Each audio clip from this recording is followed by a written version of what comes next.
Hello friend, तो कैसे हो आप लोग। Welcome to our channel names point. तो आई एम अदील।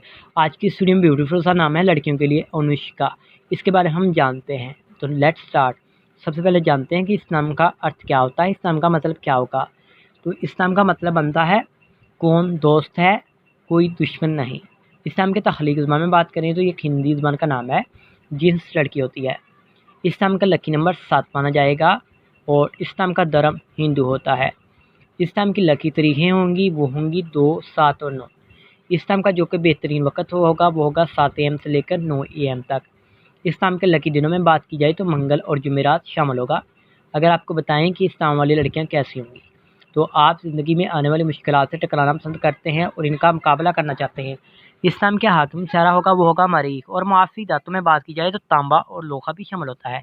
हम आपको बताते हैं इस टाइम के लकी कलर्स के बारे में। तो उसमें जो कलर होंगे वो होंगे सुरख, बनफशी। मुआफ़िक पत्थरों में बात की जाए तो रूबी शामिल होगी और मतमादल मुआफ़िक पत्थरों में हीरा शामिल होगा। तो उम्मीद करूँगा कि आज वीडियो आपको ज़रूर पसंद आई होगी। तो अगर आप नए हैं तो चैनल को सब्सक्राइब करने के साथ साथ वाले घंटी वाले बटन पर भी ज़रूर क्लिक कर दीजिएगा।